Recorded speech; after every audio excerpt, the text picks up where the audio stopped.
Today on Engineering Newswire, we're designing an all-terrain knee for all walks of life, getting a new point of view on SpaceX's abort test, and mimicking Mickey Mouse's movements.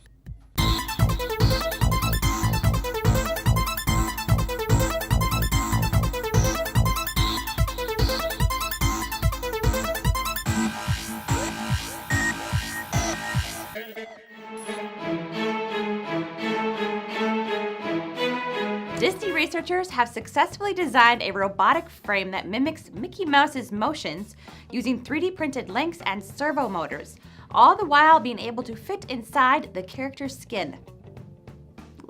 They then created a control software to keep the robot balanced while mimicking the character's gait as closely as possible. However, the researchers did encounter some issues along the way. Cartoons are cartoons, and their motions don't always translate well to reality.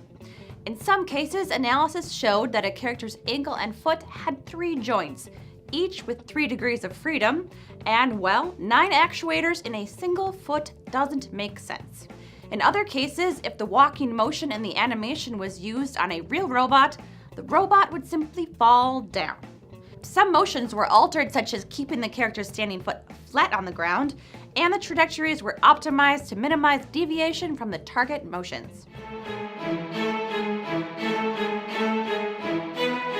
An infusion of government and private Canadian cash will make it possible for LegWorks to mass produce its innovative, affordable prosthetic knee, the Allterrain knee, or AT knee, and make it more available in developing countries.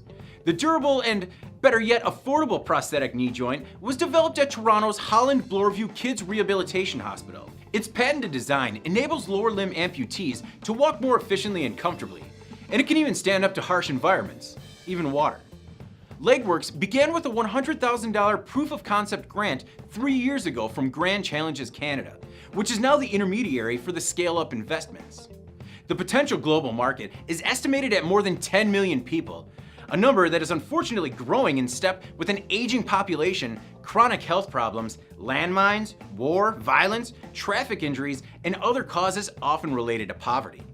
The World Health Organization estimates that only 5 to 15% of all lower limb amputees in the developing world have access to appropriate prosthetic services and technologies. With the new investment, LegWorks has a chance to get millions of people back on their feet.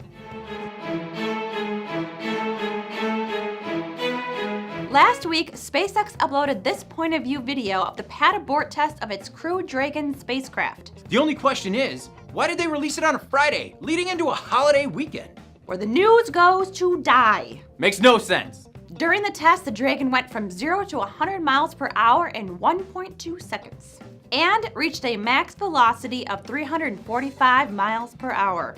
The test simulated how astronauts would survive if tragedy struck on the launch pad. The abort system is powered by 8 Super Draco engines, which together produce 120,000 pounds of axial thrust. The engines are integrated directly into the sides of the vehicle, rather than carried on top of the vehicle, as with previous launch abort systems. According to SpaceX, the configuration provides astronauts the ability to escape from the launch pad all the way to orbit and allows the spacecraft to use the same thrusters to land propulsively on land at the end of a mission. Just next time, drop the news on a Monday. Like just after 8:30 Central. After a coffee. Do you have story ideas? Comment below and we'll cover them in an upcoming episode. For the PD&D channel, I'm Kaylee Duffy, and this has been your Engineering Newswire.